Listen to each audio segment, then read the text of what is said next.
F0 no beat. Government, let me tell you about I don't know what the fuck. Turn on the block. Turn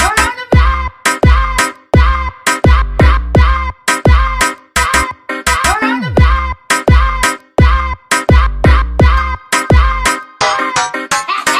Subiu para 81 o número de casos de coronavírus no Brasil. Pernambuco confirmou os 2 primeiros casos do estado. Shit got me panicking and a lie.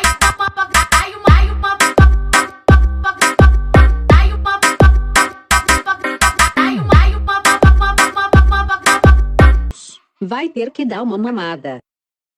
Olá, gente, tudo bem? Olá. Recebo aqui hoje para falar de um tema muito importante e delicado às pessoas mais inteligentes que eu conheço. Matheus Alexandre. Paga um pau danado, né, Luiz? E aí, meu amigo? Valeu, gente. Tudo bom, né, pessoal? Tudo bom. Prazer estar aqui, gente. Você vai ser o nosso Átila aqui do episódio. Sem sombras, vai ser uma honra muito grande. Muita responsabilidade. Também recebo uma amiga internacional, estou morrendo de saudade. Todo episódio parece que tem alguém aqui do exterior, mas não é combinado. Dandara. Oi, gente. Estou um pouco nervosa, mas é um prazer também estar participando do podcast, Ulisses. Obrigada pelo convite. Eu que agradeço, amiga. Sua experiência vai acrescentar muito aqui pra gente. E minha amiga Ju. Oi. Quase bióloga e quase farmacêutica. Quase várias coisas, nada ainda. Quase engenheira. Muitas coisas, né? Vai agregar muito, falar sobre todos os temas possíveis. Ó, gente, pra gente dar início, eu queria saber, essa pergunta é específica pro Matheus, mas qualquer um pode falar, viu, gente? Eu queria saber o que é esse vírus, né? Como é que ele age, qual a estrutura dele, por que ele é tão perigoso, Matheus? Bom, o coronavírus, né, como o nome adianta, é um vírus, né, fica muito claro.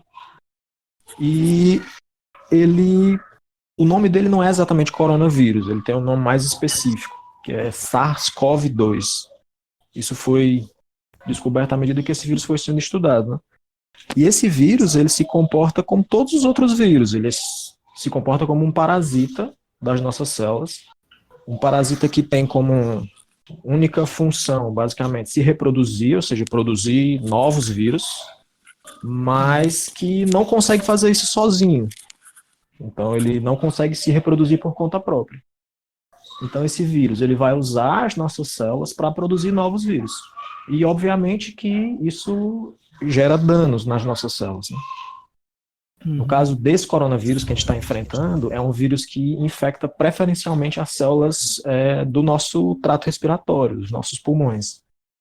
E por conta disso esse vírus tem esses sintomas respiratórios como sendo a principal característica dele, né? É um vírus que se espalha pelos líquidos respiratórios, pela saliva, justamente por infectar essa região do nosso corpo.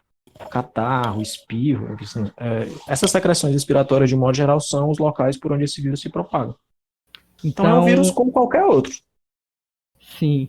Então, essas reações do nosso corpo, elas são estimuladas pelo vírus. Então, o vírus que dá o comando dentro da célula para que isso aconteça. O mecanismo de tosse, de espirro, na verdade, eles são mecanismos de defesa do nosso corpo. São mecanismos que a gente tem para fazer com que esse vírus, ou seja o que quer que esteja sujando lá o nosso pulmão, seja jogado para fora.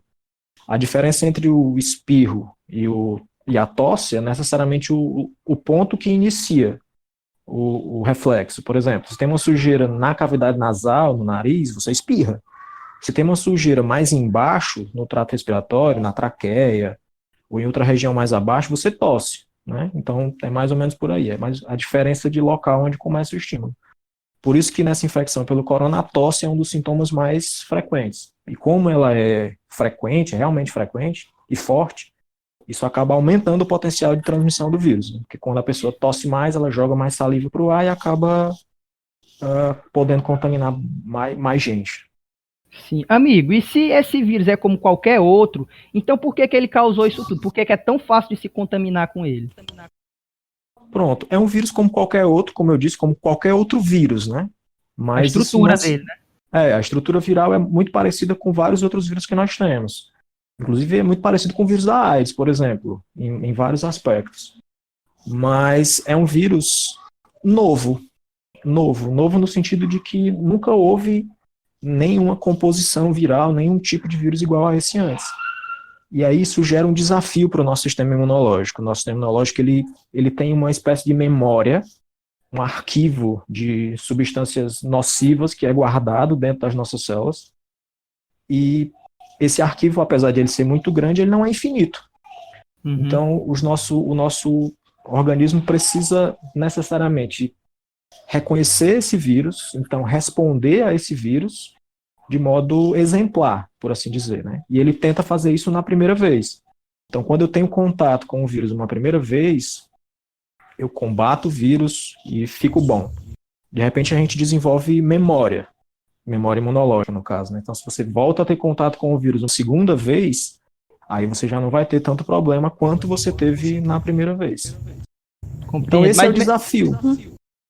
Sim, mas sim, eu posso estar falando a maior besteira do mundo aqui, mas eu li algumas coisas na internet que falam que esse vírus não necessariamente a gente tenha pegado uma vez, a gente pode não voltar a se contaminar com ele. Tá correto? Existiram casos, assim, teve registro, né, de casos de reinfecção, de pessoas que já tinham tido a doença e depois apareceram novamente com sintomas depois de curadas. Mas como é um vírus novo, né, como o Matheus falou, ainda é tão misterioso, ainda não tem estudos, né, concluídos para afirmar o porquê que isso acontece, se é porque é mutação ou o que é. Entendi. Mas então a gente ainda não sabe. Então, a gente ainda não sabe o porquê que... já tem alguém com coronga aí, ó. Desculpa. Ju, então a gente não sabe o porquê que isso acontece. Por que foi reinfectada, essa pessoa foi reinfectada. É isso? Eu acredito que não. Muito... Entendi. E sobre a questão da transmissão, é porque os vírus, a gente sempre está sendo expostos a novos vírus, novas doenças, e acontece isso que o Matheus falou, né? Do nosso corpo não ter memória a respeito daquele patógeno e a gente ficar doente. Mas é porque a taxa de transmissão dele é muito alta. É maior que a do vírus influenza. Acho que ele é menor que a do sarampo só, mas é uma taxa de transmissão muito alta. Então, por isso que o problema é esse, porque ele pode infectar muitas pessoas ao mesmo tempo e os agravos, né, da doença, os problemas de coagulação intravascular, os problemas respiratórios, da síndrome respiratória, né? Esse é o problema mais, né? Entendi, porque Ju, a gente já passou por outras, assim, não chegaram a ser uma pandemia como essa do coronavírus, mas epidemias, né? Como a própria SARS, né? O Ebola, esses outros vírus, e eles não tiveram essa proporção. Por quê, Ju? Pra mim, né? Porque... Ou pro Matheus, ou quem souber. Realmente eu não sei. Por que as outras... É por conta dessa globalização que acontece hoje em dia, então... Não, são doenças distintas. São doenças muito distintas em alguns aspectos, assim. Por exemplo, você usou o exemplo da SARS e do Ebola, por exemplo, né? O Ebola, apesar de ser uma doença extremamente grave, ela não tem um potencial contagioso tão grande. Então, assim, e além de tudo, quando acontecem os surtos de Ebola, como eles já são muito bem conhecidos, e acontecem necessariamente na África, ocorrem quarentenas muito bem feitas, por assim dizer. Então acaba que o vírus não se espalha tanto. Apesar dele ser um vírus muito perigoso, ele não se espalha tanto. A Ju usou o exemplo do H1N1, né, que é o influenza. Quando a gente compara a taxa de transmissão desse coronavírus que a gente tem hoje para o influenza, você vê que esse aqui, que é o coronavírus, a gente tem uma taxa de transmissão de 2,5. Ou seja, o que significa que uma pessoa pode contaminar 2 pessoas e a metade da outra. 2,5 pessoas. É mais ou menos por aí. Enquanto o H1N1 só passa mais ou menos de 1 para 1. Então é uma taxa de transmissão bem menor. Mesmo sendo vírus com transmissão respiratória. Isso porque o coronavírus causa muito mais tosse. Então acaba se propagando bem mais. No ar e em outras superfícies, né, Matheus? Isso. Com relação ao SARS, e uma outra também que teve, que foi a MERS, que a SARS é Síndrome Respiratória Aguda Grave e MERS é Síndrome Respiratória do Mediterrâneo, eu acho, uma coisa assim. E essas são infecções que tinham como vetor de transmissão animais silvestres. No caso, a SARS teve um início muito claro lá, muito definido como com os morcegos sendo muito importantes, e a MERS com os camelos, também sendo bem importantes. E acaba que o mecanismo de transmissão inicial foi controlado muito rapidamente, que não foi o que aconteceu com essa cepa, né, nova aí, com esse SARS-CoV lá na China. Demoraram para tomar providências, né? Demais. Demais. E Muita tem- responsabilidade. Tem uma. Dizem que antes, já no começo do, tipo, 2000, há alguns anos, 2000 e, acho que 2002, depois eu vou olhar direito aqui uma luz, mas que já tinha tido o surto desse corona, né? E que, inclusive, aqui no Brasil tem pesquisadores que já estudam o corona na USP há muitos anos. Mas, assim, ninguém dava muita atenção porque, né, não tinha essa demanda. E Porque não é o já- primeiro. Ju, porque não é o Oh. primeiro Covid, né? É tanto que é Mas chamado de é- Covid-19, porque já tiveram outros. Já causou epidemias em outros lugares lá na China, na Ásia. Existem lugares Também, né? na Ásia que sempre tem casos, né? Tipo, uma epidemia. Não acontece com essa proporção. E qual a explicação Mas- científica disso, Ju? Por que que acontece mais na Ásia, ali na China? Por que isso acontece? No caso, Tá com pau, assim, Ju. como o Matheus falou, né? A origem desses vírus, acredito que a mutação deles aconteceu em animais silvestres, né? Então, existe lá uma cultura, né? Existe o wet market, que a galera come carne, animais silvestres que, enfim, não existe um controle. E isso é... Tanto que agora isso supostamente foi controlado, né? Depois da pandemia, porque realmente é muito grave. No caso do coronavírus, do atual, né? Do Covid-19, seria... Eles acreditam que foi pelo pangolim, pelas escamas do pangolim, já que as pessoas comem os morcegos, né? Mas cozinham os morcegos. Então talvez isso matasse o vírus, né? Enfim, eles consomem esse tipo de animal silvestre. Matheus. Mas é por aí. Então você tem lá na China, que é o que aconteceu, né? Foi numa província chamada de Hubei e numa cidade chamada Wuhan. É o equivalente a estado, né? Lá as províncias que eles chamam aí. E lá eles têm esse wet market, que é gigante, cara. Tipo o mercado São Sebastião quadriplicado, quintuplicado. Tipo, milhões de pessoas frequentam o lugar, assim. E a quantidade de animais silvestres que são comidos lá, de todas as formas possíveis, é imensa. E já se sabe dessa relação desde a MERS, né? Que o consumo de animais silvestres pode ser um potencial veículo de transmissão de vírus. E lá era um negócio absurdo. E aí o pessoal tenta dizer que todos esses vírus estão surgindo na China, que a China está montando uma arma biológica para destruir os Estados Unidos. Teoria da conspiração, né? Ah, meu É, pai. É E meio bizarro. Mas E não alimentada cara. Eu por aquele. Ô, Matheus, e alimentada por aqueles americanos mais ortodoxos, digamos assim, né? Pois é. Esse povo é meio bizarro, pensa muita besteira, fala muita besteira. O problema são as pessoas que não compreendem tanto a realidade das coisas, que acabam absorvendo esse tipo de pensamento e acabam se radicalizando também.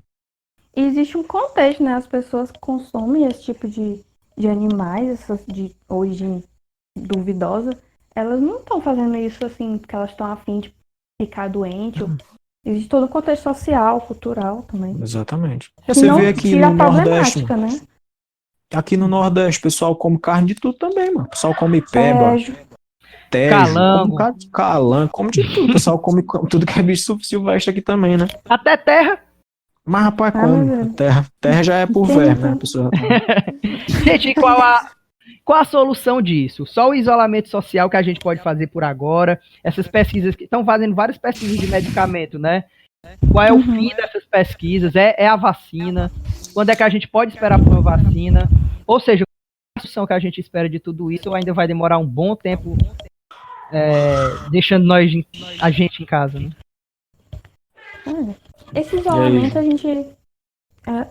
a gente está passando nesse processo agora é uma coisa extrema. Isso está acontecendo porque nós ainda não temos estruturas para lidar com a doença agindo normalmente, porque a gente precisa esperar não só desenvolver medicamentos, um tratamento, testar os medicamentos que a gente tem, né? Que tem muitos medicamentos, além da cloroquina, que o povo fala muito, que teve esse hype todo, Ave Maria.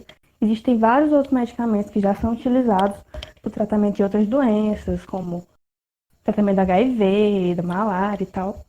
E você não pode sair dando remédio para todo mundo, qualquer remédio, tem que fazer teste, tem que saber se funciona mesmo, se é eficaz, se é seguro, se tem qualidade. E o desenvolvimento de vacina, que demora muito a desenvolver uma vacina, né? Ju, e por que aconteceu esse hype todo por causa da cloroquina? É só por causa do Bolsonaro ou tem alguma razão? Olha, eu acho que teve uma ajudinha assim, um aproveitamento político, né? As pessoas, acho que ele queria, não sei, buscar uma solução milagrosa e rápida para resolver isso, não sei qual era a ideia dele de espalhar, mas espalhar fake news não é uma coisa assim, novidade, né? Mas eu acho que tem muito também o desespero das pessoas. Ele se utiliza do desespero da população de querer uma coisa milagrosa para acabar com isso e acaba criando as teorias da conspiração de que a indústria farmacêutica, as universidades estão escondendo, não sei o quê. Igual teve com aquela fosfetanolamida. Lembra, Matheus? Fosfetanolamida. A pílula do câncer. Do câncer. Tipo, a mesma coisa, gente. As pessoas ficam botando na cabeça de pessoas que não entendem, né, como é que os procedimentos para você colocar um medicamento no mercado para determinada doença. Enfim, né? E para desenvolver vacina demora. E tá acontecendo, né? Tá tendo uma corrida assim, mundial para o desenvolvimento de vacinas. E o Brasil tá nisso. A USP, ela tá... não sei se você já ouviu falar do Jorge Calil, acho que é Jorge, né? Da USP, que ele tá orientando esse projeto para produção de uma vacina usando um método que é isso que o Matheus falou sobre o corpo se lembrar, né, do vírus para futuramente combater, guardar na memória. Então, eles estão utilizando um método que é o VLP, que é reconhecimento de partículas semelhantes ao vírus. Eles querem criar uma vacina, enfim. É basicamente isso.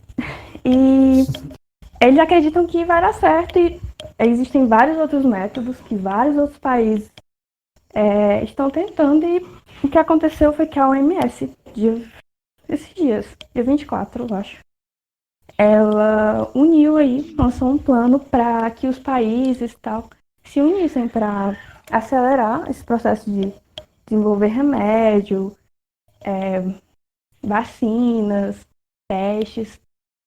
E o Brasil não estava nessa conferência que aconteceu o lançamento desse plano, mas ele aconteceu. Então foi lançado a iniciativa da OMS e é isso. Só uma coisa, eu acho é comunista, né? Eu acho que essa pandemia, um ponto positivo que vai sair dela é que ela vai aproximar um pouco as pessoas da ciência, porque é muito mais fácil acreditar em um argumento conspiracionista, acreditar em uma manchete sensacionalista, é muito mais fácil, né?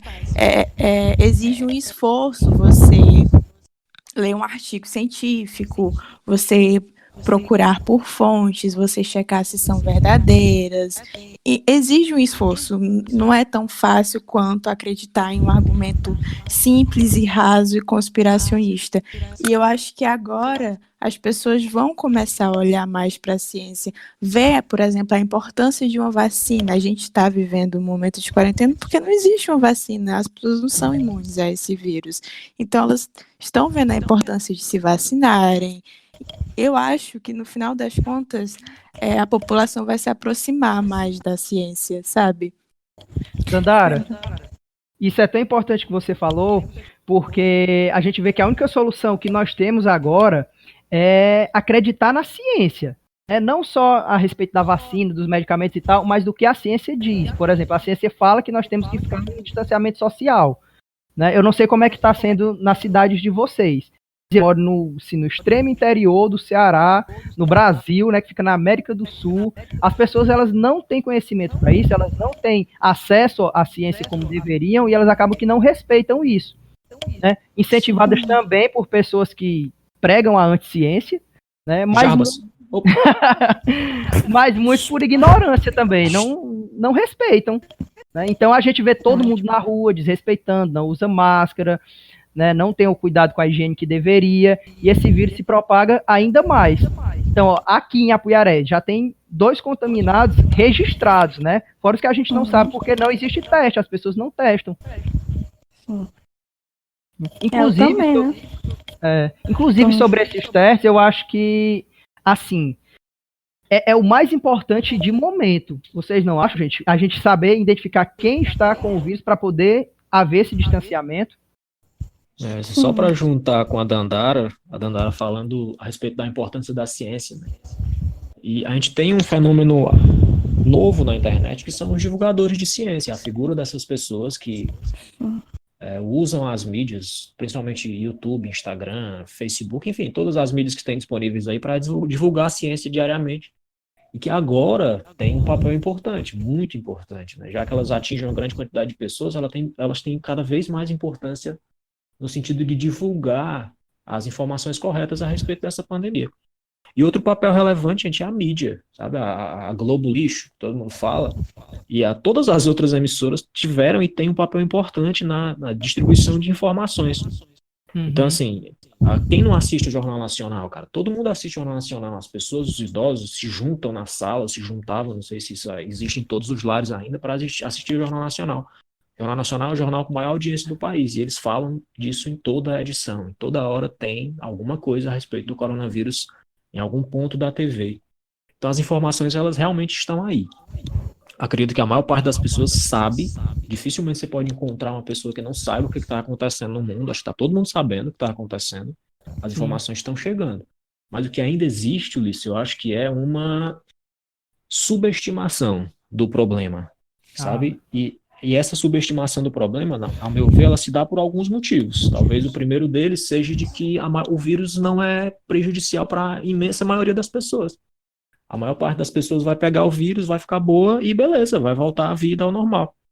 E outra, as pessoas não têm a noção distante da maior parte delas de que o problema principal é a lotação dos sistemas de saúde.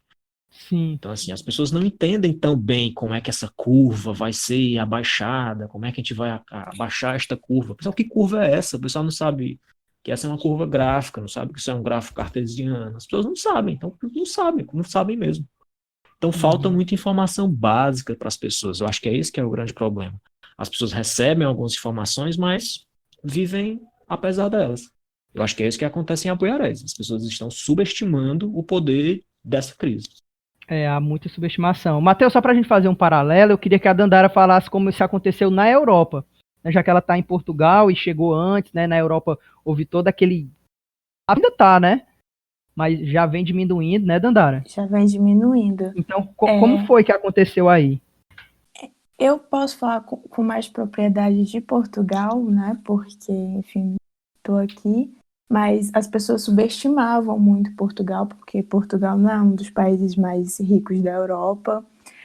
Só que ele tomou medidas muito rápido, ele tomou precauções muito rápidas, precauções necessárias, e ele está combatendo a epidemia melhor do que vários países, vários lugares que têm mais recursos do que Portugal. Antes dos primeiros casos aqui serem confirmados, existiam previsões muito pessimistas.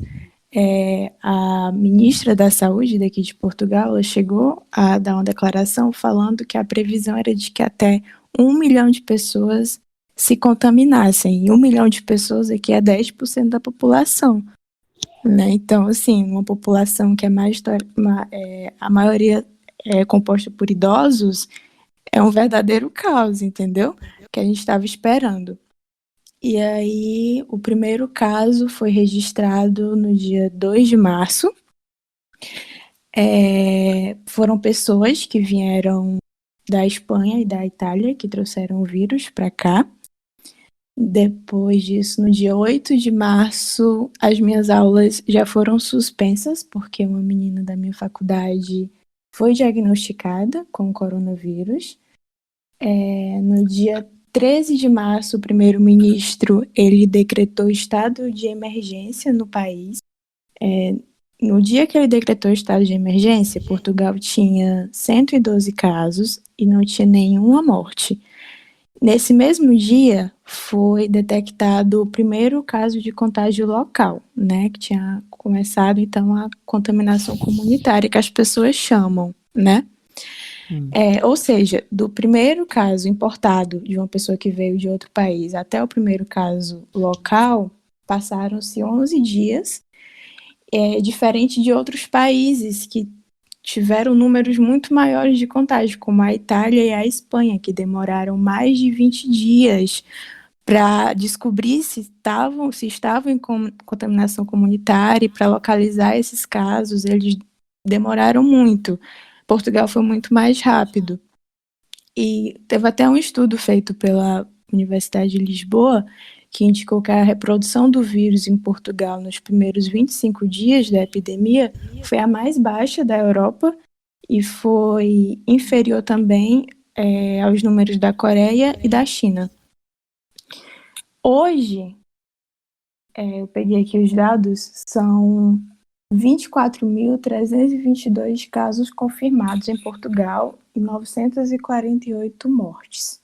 Dandara, aqui, só Sim. um parênteses aqui para falar que aqui já passam de 4.000 mortes aqui no Brasil. Eu estou extremamente preocupada com a situação aí. Eu vi que no Ceará já se esgotaram os leitos, tanto em hospitais públicos quanto em hospitais privados. Assim, as pessoas que eu mais amo no mundo estão aí. Eu tô desesperada vendo as notícias deles, juro por Deus. E aqui, enfim, voltando, são 24.000 casos ao todo e 948 mortes. E a cada dia que passa, são menos casos. O estado de emergência está previsto para se manter até sábado, dia 2 de maio, e a partir daí vão começar a tomar medidas para a gente sair do isolamento social. Os hospitais aqui não entraram em colapso, não houve falta de leito, os hospitais de campanha eles não foram necessários, eles existiram, construíram hospitais de campanha, mas não foi necessário serem utilizados, e foi isso. Nossa, Tá que cada bom. dia- Impressionante. Tá cada até, dia porque melhor. Você vê a Espanha do lado aí, foi assolada, né? Foi massacrada pelo vírus. Sim, e como eu te falei antes de haver os primeiros casos, as previsões aqui eram as piores possíveis. 10% da população num país Muito idoso, né, majoritariamente Dandara? composto por idoso. A gente estava desesperado já. Mas o governo tomou muitas medidas. Todas as aulas de faculdades e escolas foram suspensas, museus, bibliotecas, teatros, cinemas, praias foram interditadas, o comércio não essencial foi forçado a fechar, os supermercados e as farmácias reduziram o horário de funcionamento e passaram a controlar a entrada e a saída de pessoas. Tipo, quando a gente vai no mercado, meio que existe uma fila, né? Cada pessoa distante uma da outra. E só entra alguém no supermercado quando uma outra pessoa sai do supermercado, entendeu? Tem sempre álcool em gel para a gente passar nas mãos antes de entrar. E bares foram proibidos de funcionar, eventos cancelados. Os restaurantes que estão funcionando ainda são só aqueles que fazem o delivery. E as fronteiras do país foram fechadas, houve restrições de circulação também, as pessoas só poderiam percorrer longas distâncias, como ir para outra cidade, se realmente fosse algo muito necessário. Existe um policiamento na rua para garantir que não aconteça aglomerações. E eu acredito que a medida mais efetiva daqui foi realmente o isolamento social, porque a população aqui levou muito, muito, muito a sério o isolamento social. Era isso que eu ia te perguntar, Dandara. Era isso que eu ia te perguntar, porque aqui o que a gente vê é extremamente o oposto. É a gente ir nas ruas e ver um trânsito enorme, ver muita coisa aberta, as pessoas saindo pra praia, fazendo passeatas. Não. Eu vi, é desesperador, meu Deus, aquelas pessoas fazendo passeatas e se aglomerando, pedindo a volta da ditadura, pedindo intervenção militar e cinco. Foi totalmente o oposto que aconteceu, Ulisses. Todo mundo respeitou muito a quarentena. Eu, particularmente, não vi nenhuma notícia de ninguém se posicionando contra a quarentena. É praticamente como se posicionar contra a vida daqueles que você ama. É uma falta de respeito, de empatia muito grande. E eu acho que foi a maior medida daqui, a medida mais efetiva que aconteceu em Portugal foi o isolamento social. A população respeitou muito. Só realmente sai de casa quem não tem outra opção, quem precisa mesmo sair de casa. Porque quem pode ficar em casa, tá em casa, as ruas vazias. E isso, na minha opinião, é o que mais contribuiu para a gente já estar começando a se organizar para sair do isolamento social, já sair da quarentena. Que bom, porque aqui o que a gente imagina é que não temos previsão, né, Ju? A gente não sabe ainda. Mas esse negócio, o Brasil foi o único país mesmo que aconteceu esse tipo de coisa. Ter gente no meio da rua pra ser contra o isolamento. Então, é muito ruim pensar porque é imprevisível o comportamento da população. Então, nem tem como você ficar fazendo essas previsões, porque a qualquer momento pode acontecer alguma coisa nesse sentido. Complicado. Sim. E muito por conta do desgoverno que a gente passa também, né? Porque não basta a gente ter uma pandemia, né? A gente tá passando por uma crise... Passando não, né? Que a gente nunca nem saiu da crise política, mas teve esse pico da crise política, que é nosso probleminha fixo, que é o presidente. E aí... Oi, gente. Oi, Matheus. Pronto, acho que agora vai dar bom. Voltou. Só que a gente tinha perdido o Matheus, mas ele voltou agora. Pois foi. E sem falar que o ministro da Saúde acabou de, né? Sim. Gente, esse ministro da Saúde eu não sei o que dizer. Eu acho que ele é exatamente o retrato que ele passa, né? Do que o governo Bolsonaro passa, que é a falta de saúde. Meu Deus, gente, a cara daquele homem. Daquele que dopou. Ele me lembra o noivo cadáver. Da noiva cadáver. Ele me lembra o Espanta. Espanta. Não, Só que sem graça. Só que sem graça. E doente. Gente, as notícias passam aqui na TV de Portugal, eles impressionados com o que está acontecendo no Brasil. Um ministro que foi tirado porque estava cumprindo as ordens da OMS, porque estava fazendo o que devia ser feito, estava fazendo o necessário. Mas, Dandara, a gente já sabe disso, mas quando eu escuto outra pessoa falando, parece que é inacreditável de novo. Tu falou de novo. Maria, como é que pode, gente? É inacreditável. E ele nem era um político extraordinário, né? Tipo, muito pelo contrário.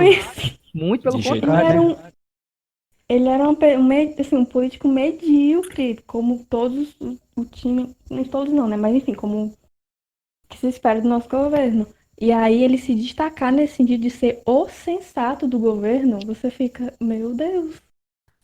Você vê, o pessoal da esquerda começou a defender o Mandetta. Meu Deus! O Mandetta teve muitos problemas.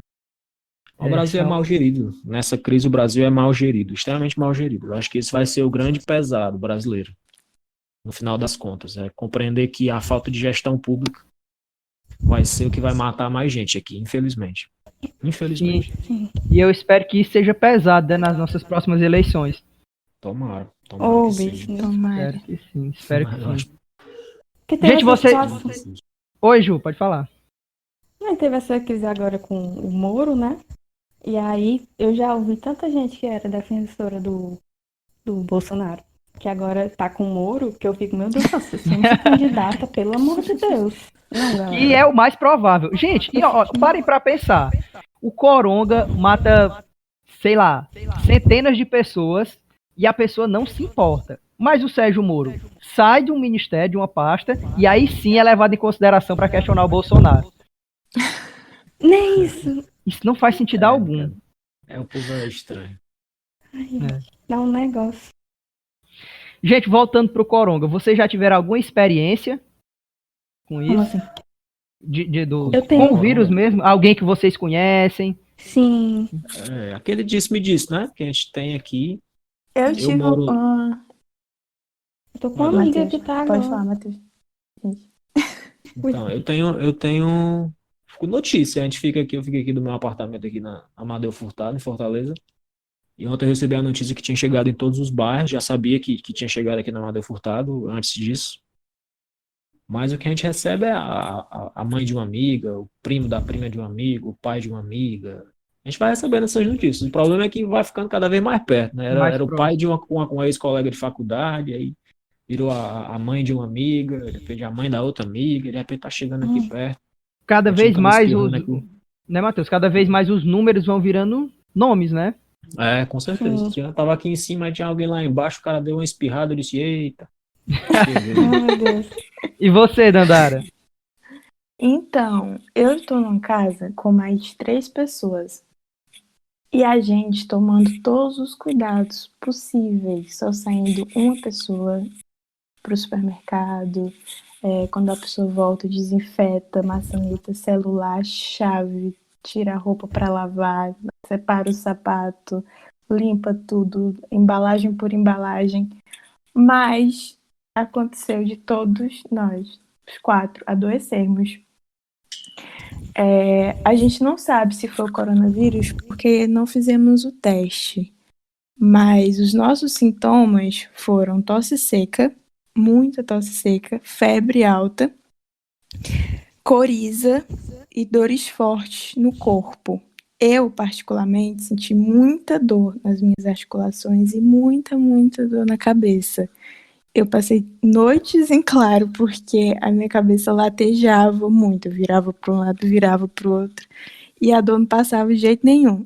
E isso perdurou assim por umas 2 semanas, os 4 com febre, tosse e dores no corpo. Ninguém sentiu falta de ar.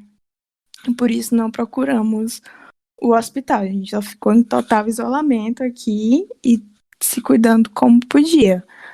Caso alguém viesse assistir falta de ar, a gente iria procurar um médico, um hospital. Mas como ninguém sentiu, a gente ficou se tratando aqui mesmo até passar. Eu ainda tô com um pouquinho de tosse, mas assim, foi muito complicado. Eu nunca tinha sentido tanta dor de cabeça.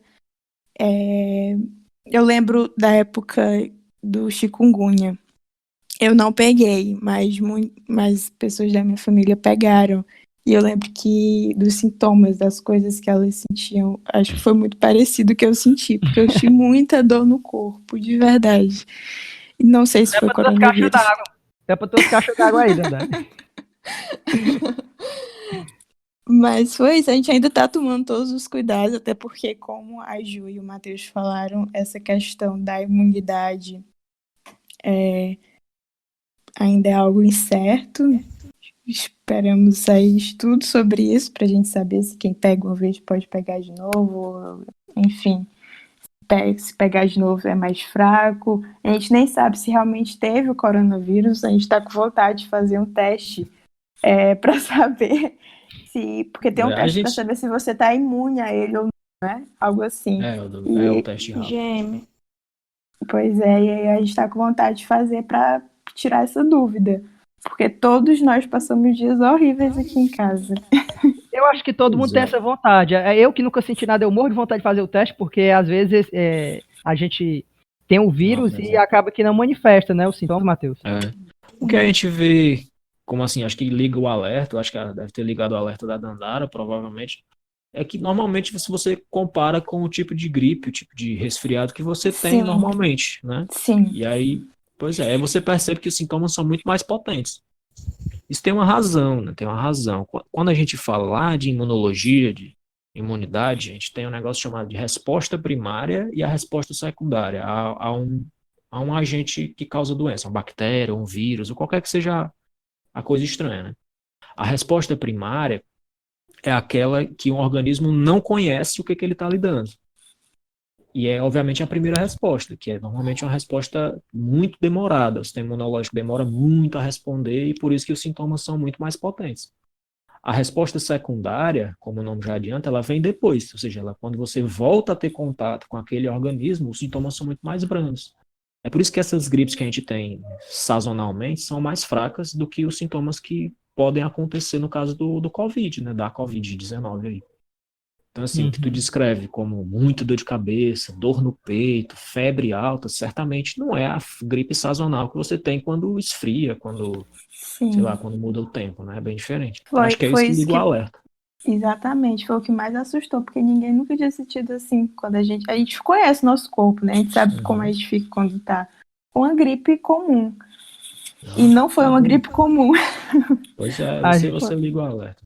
E mexe com o psicológico da gente também, viu? Qualquer dor de garganta que eu sinto agora, qualquer incômodo, na verdade, eu já fico morrendo de medo. Penso logo que é coronga. É isso mesmo. O que a gente tem que ter, acho que para segurar um pouco os ânimos, a gente entender que é uma doença que se manifesta na menor parte das pessoas, mas ela se manifesta inicialmente de maneira leve. Então, assim, você tem tempo para perceber os sintomas evoluindo. Na imensa maioria dos casos, você tem tempo para perceber os sintomas evoluindo, você tem tempo para se deslocar até o hospital. Então, assim, não é uma coisa pegou daqui Fulminante, 2 né? dias, morreu. Não, não é, né? Tipo, isso aí não é realidade para esse vírus. Então, tem que ter um pouco de calma também. O problema é todo esse, é você ver os sintomas evoluindo, de repente sentir a necessidade de um internamento e chegar no hospital e não encontrar vaga. Esse Que é é o o que tá grande problema, né, acontecendo. gente? Esse é o grande problema. Esse é o grande problema. E assim, isso gera problemas para outras pessoas também, que às vezes sofrem um acidente, sei lá, sofrem qualquer coisa no coração, de repente precisam ir para UTI também, e não tem UTI porque está ocupada com um paciente de Covid. Acaba Esse é que o todo o grande sistema de gargalo, né? saúde, né, Matheus? Acaba que todo o sistema de saúde ele está direcionado para o Covid agora. Né? Então, Isso mesmo, isso mesmo. qualquer outra E acaba não doença. tendo vaga, é inevitável. Esse é o grande problema, né? Uhum. Tu tava Gente, falando então. dos testes, né, Luiz? Oh, pode falar, Matheus. Tu tava falando dos testes, né, da importância dos testes. Uhum. E é crucial você ter uma testagem em massa da população, é o cenário ideal. Você vê Mateus. os Estados Unidos hoje. Na Coreia do Sul foi isso que aconteceu. Né? Por isso Foi. eles achataram tão drasticamente a curva. Porque a partir do momento a que primeira- estava acontecendo como na China, eles começaram a testar, todo mundo testar, e aí conseguiram frear a pandemia, né? Com certeza. Os Estados Unidos estão fazendo agora, apesar de não estar conseguindo frear, porque os Estados Unidos passou por um mês de cegueira completa, que é aquela cegueira negacionista do Trump, durou quase um mês. O vírus se espalhou pelos Estados Unidos e hoje tem 1 milhão de casos. Mas veja, é o único país do mundo, até então, que conseguiu dizer que nós temos 1 milhão de pessoas infectadas. Ou seja, a gente testou pelo menos 1 milhão de pessoas. É muito teste. É muita Aqui a gente. gente não tem. É muita gente. Então aqui a gente não tem nem. Não sei exatamente quantas pessoas estão sendo testadas aqui. Mas hoje nós temos 70 mil casos. Então, se nós temos 70 mil casos confirmados no país, nos Estados Unidos tem 1 milhão de casos confirmados. Dá para ter uma Você noção da acha que quantidade os de testes. números no Brasil estão muito fora da realidade, meu Deus? Com certeza. Com certeza. Com certeza. Existem muitas evidências para isso. Aqui no Ceará, por exemplo, a gente já tem o pico sendo transportado mês a mês. A gente tinha um pico que ia acontecer no final de março, aí ele foi passado para abril, e agora a perspectiva é que ele aconteça no meio de maio. E a verdade é que a gente não sabe quando esse pico vai acontecer. A gente talvez nunca nem saiba quando esse pico de fato chegue. Porque o pico, o estabelecimento do pico, ele dá pelo o número de infectados e o número de curados. Quando esses números são iguais, significa que nós temos o pico. Talvez a gente nunca vá saber disso, porque a gente não está testando. Então vai ficar muito difícil chegar a um patamar por aqui. Esse é um dos grandes problemas. Eles acreditam que os números possam ser até 15 vezes maiores do que os Isso. a gente tá Saiu hoje, né? Saiu hoje que São Paulo pode ter 158% a mais de mortos do que as que estão sendo... Meu Deus. Não, e tem muita morte que não é notificada, né, como Covid. Exatamente porque não foi feito o teste, né? Isso mesmo. Isso É é o grande muita gente. problema. E o nosso Pessoal, apoiarense? a Apuiaré é totalmente fora da realidade, né? Aqui acontecem as novelas antes de ter. É muito engraçado. Aqui em Apuiarés acontece o seguinte: quando há um caso notificado, o problema é saber quem foi a pessoa. Essa é a questão, todo mundo quer saber quem é a pessoa. Filho de quem? É, e surgem vários boatos, inclusive, se você tá com alguma dúvida, procure a nossa amiga Bárbara, que ela consegue, Ela sabe, ela sabe. ela consegue lhe informar. Gente, então, para nós finalizarmos, eu queria só saber de vocês o que vocês esperam do mundo depois desse Covid. O que dá para esperar depois desse coronga? Será que 2020 tá perdido já? Oh, Ju, começando por você. oh, amigo, que difícil. Olha, eu não sei mesmo. Hoje mesmo eu tava conversando com as amigas sobre se elas achavam que as aulas iam voltar. Tem muita gente preocupada sobre perder o ano, perder o semestre, perder o emprego, perder isso, perder aquilo.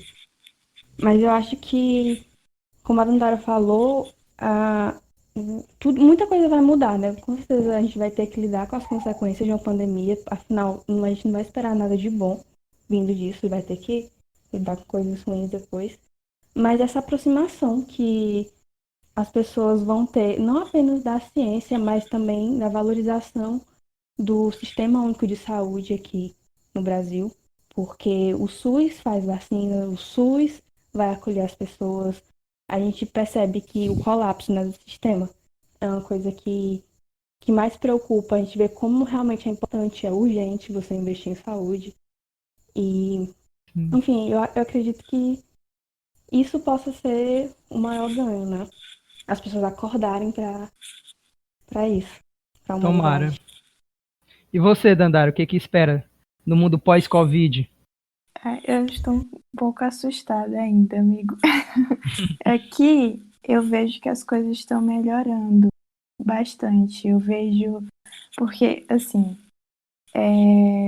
não sei se vocês sabem, mas português tem uma forma de ser mais frio, mais distante do que brasileiro.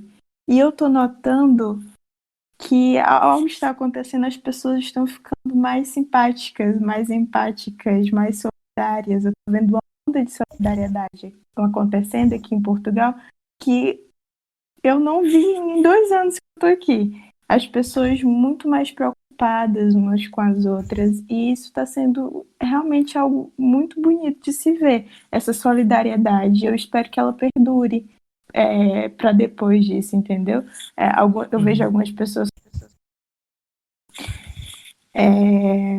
só quem está correndo risco é um determinado grupo, mas, cara, são nossos avós. Tem muita gente jovem, são são pessoas que a gente ama, são conhecidos, enfim. Eu acho que essa onda de solidariedade que está acontecendo, essa onda de empatia, eu acho que ela pode perdurar para depois disso também.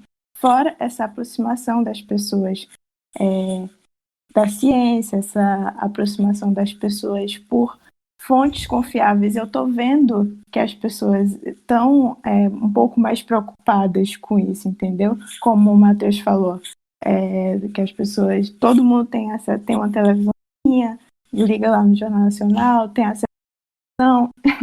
Eu acho que isso é maravilhoso e eu acho que isso também vai perdurar, as pessoas procurarem, só um minuto, procurarem informações reais, só um minuto. Sim. Dandara, eu acho que muito disso, né, é que a nossa geração vai sempre lembrar de como é enfrentar esse momento, né, essa pandemia. Então vai ser algo que a gente não vai esquecer tão cedo. A nossa geração inteira ela vai ter isso na memória. Concorda, Matheus? Com certeza. Vai, Dandara, continua.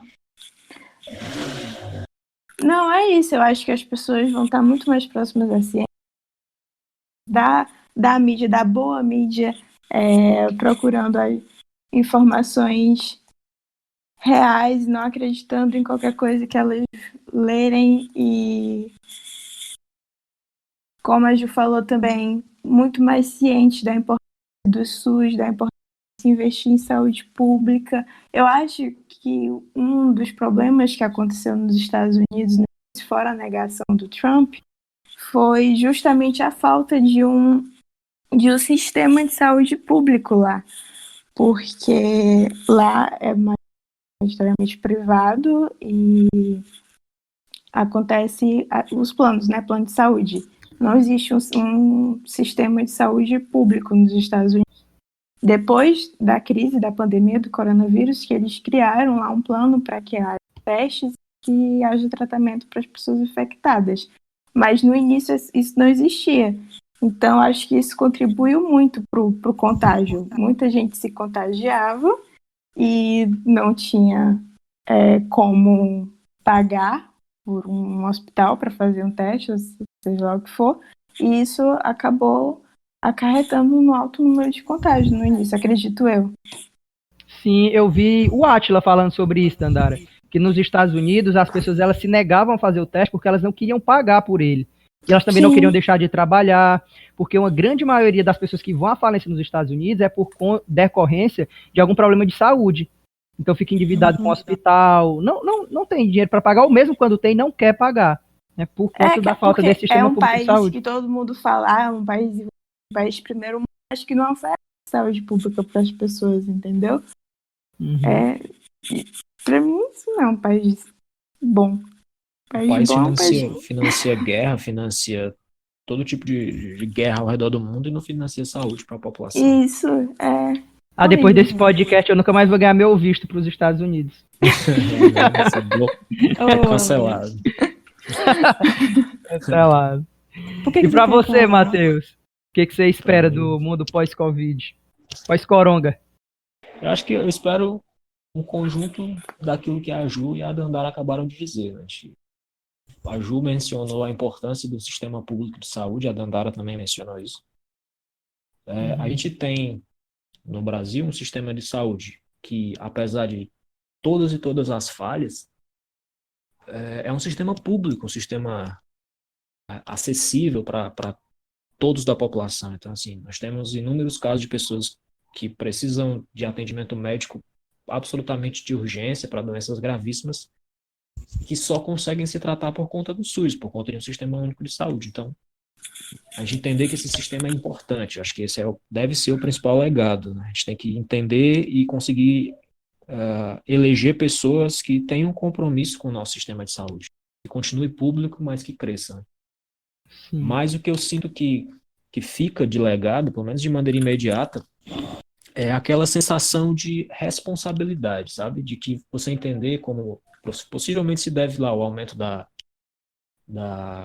solidariedade que a Dandara aponta lá em Portugal, justamente essa noção de que não adianta você tomar cuidados sanitários, não adianta tanto você tomar cuidados sanitários se a pessoa que está próxima a você, se as pessoas que circulam junto com você, não tomam as mesmas atitudes, porque é um vírus que passa de pessoa para pessoa.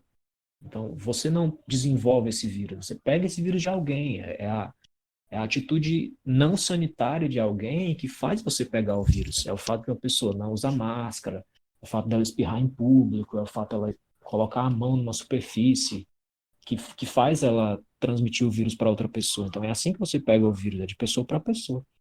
E essa noção de comunidade, eu acredito que essa noção de comunidade, de necessidades mútuas, seja a grande vitória social do coronavírus, né? As pessoas entenderem isso como um fenômeno coletivo, né? Eu ia falar exatamente sobre isso, Matheus, sobre esse sentimento de coletividade, né? Que todo mundo depende de todo mundo. Inclusive foi algo que a Ju me mandou, não foi, Ju? Em alguns artigos, algumas comunidades que viviam assim, de forma muito mais comunitária.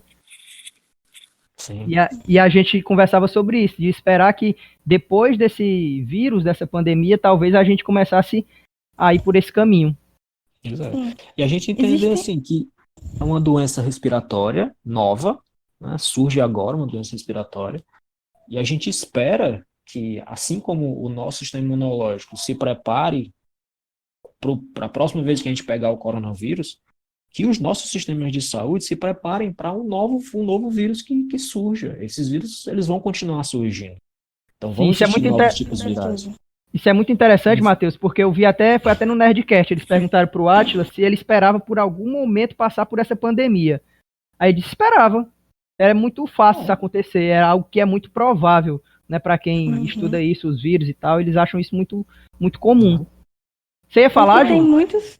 Não, mas eu ia comentar que tem tantos filmes, tantas séries sobre pandemias e vírus, The Walking Dead, isso aqui lá, e o povo acha que, entendeu? Gente, acontece. É ficção científica Assim por vão um acontecer motivo, né? outras, né?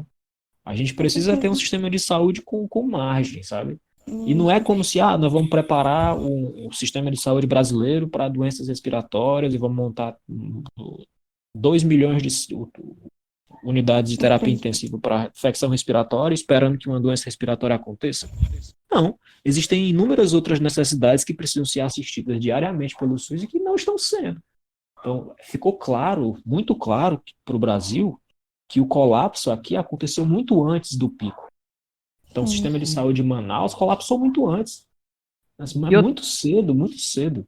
E outra Ou coisa, seja, tem Matheus, margem. a gente entender que um sistema, ele não está desassociado dos outros, né? Então, o sistema de saúde, ele depende muito, né, de toda a política pública que acontece. Então, depende dos gestores, depende de tudo, né? Tá tudo conectado. Com certeza. E o elitismo, a gente entendeu... Desculpa, gente, eu tô falando demais. Você ia falar, Ju? Não, continua, amiga. Vai, Ju, vai, diga. Ai, gente, eu perdi o fio da meada. Ai, meu Deus. Então, conclua, Matheus, que aí depois a Juliana vai pensar Pronto. nisso que ele ia falar. Então, assim, a gente vê que o sistema privado de saúde, o elitismo do sistema privado de saúde não faz o menor sentido. Não faz o menor sentido. Você percebe que quando surge uma necessidade como essa que aconteceu agora, o sistema privado simplesmente não faz o menor sentido, não faz. Então, assim, o sistema único de saúde, o sistema público é o sistema que tem que ser valorizado. Não é o sistema privado que tem que ser valorizado. Com certeza. Foi um tapa na cara da sociedade, né? E outra coisa, assim, que é um paradigma que está sempre tentando ser quebrado na área da saúde, é que existe a saúde primária, secundária, né? E a saúde primária é justamente sobre a promoção de saúde e a prevenção de doenças, que ainda é um pouco...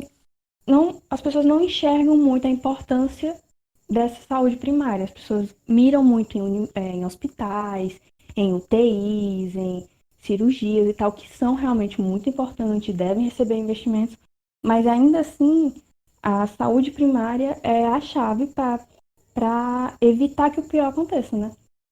E acho que isso é importante. Outra coisa sobre essa questão de estar preparado para isso, né? Que existem outros países, né? Outros lugares que eles já têm uma cultura que vieram de tragédias como essas. Tipo, a gente vê muito, né? Japoneses, coreanos, sempre usando máscara. E em todo canto, o povo até cria um estereótipozinho e tal. Mas é porque eles têm um cuidado de usarem máscara até quando eles estão com um leve resfriado. Tipo, porque eles sabem, é muito mais da empatia, da preocupação de não contaminar o outro do que se proteger. E Sim, eu acho que vai ser uma herança também que a gente vai herdar, viu, Ju? Eu espero. Esse cuidado, eu acho que sim. Pelo menos, é como eu falei, as pessoas da nossa geração eu acredito que sim, né? E aí a gente...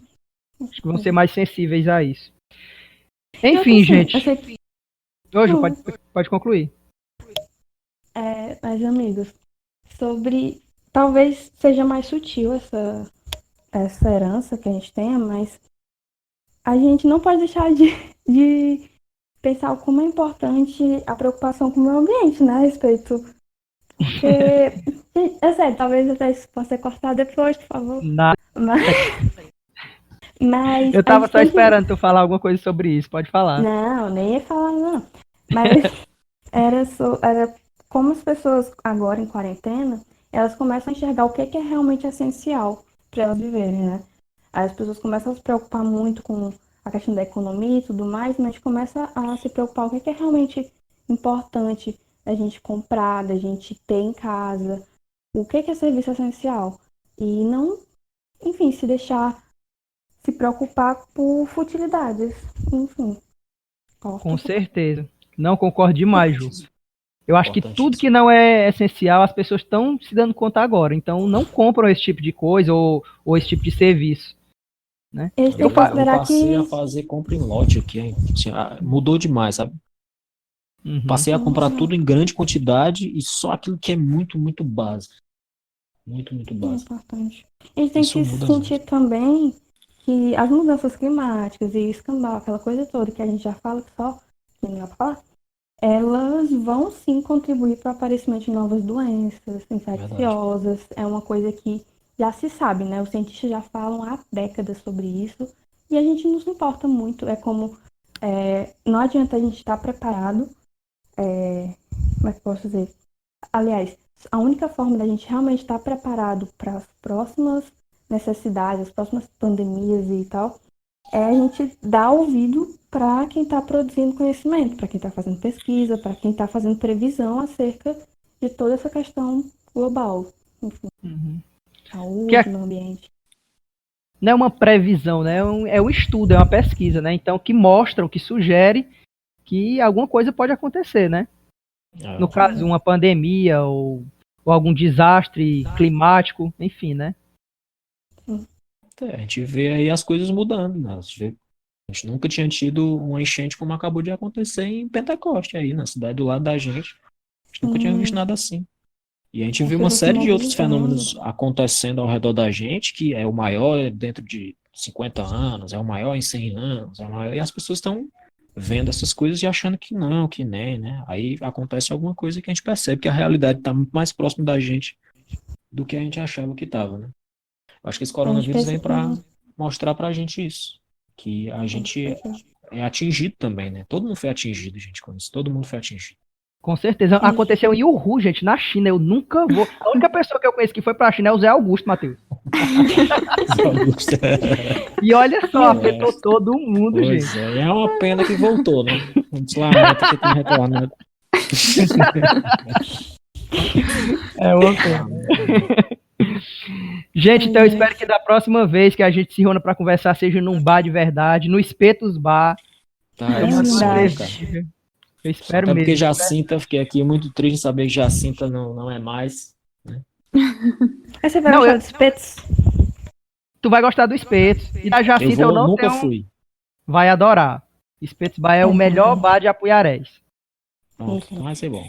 Eu tenho que apresentar ele pra você, tenho que apresentar pra Dandara, a Ju já conhece. A próxima, quando a primeira vez que eu puder fazer uma viagem, irei para Apuiarés. Pronto. Acredito que no próximo semestre. E quem quiser tomar uma cerveja e, lógico, não pode sair, é só ligar pro Espetos que eles têm um serviço delivery e é o que salva todo mundo nessa quarentena.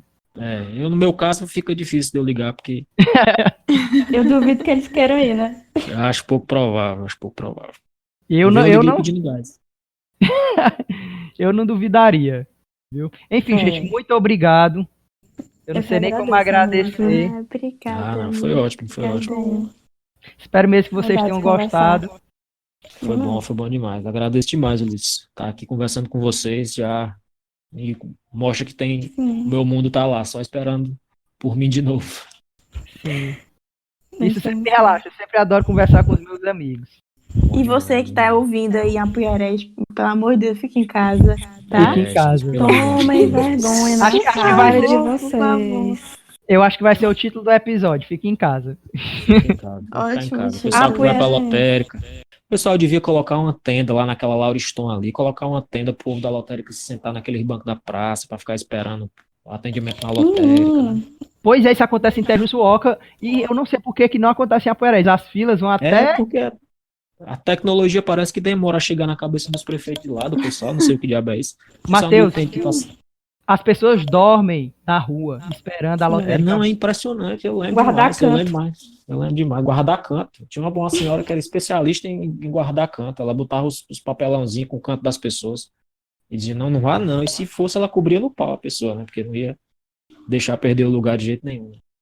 Mas é importante, eu acho que uma comunidade tão pequena pode sofrer muito mais do que Fortaleza, por exemplo, sabe? Com Acho que a Apuiarés certeza. tem muito a perder se uma doença dessa se alastra por lá. Tem muito a perder mesmo. E é muito fácil de se alastrar, porque é um Demais. hospital, é uma lotérica, Com é certeza. um correio, Um são Joacilo. poucos supermercados, um Joacilo. Só um Barbosa. É muito um Barbosa. pequenininho, gente, pelo amor de Deus, parece se espalhar muito fácil. Pois É. é. Todo interior, né, gente? Em Pentecoste já tem 14 confirmados. E Tem depois mais de dessa 40 enchente, notificados. Sim, que eles vão ficar aglomerados em escolas, né? sim, muita gente perdeu tudo lá.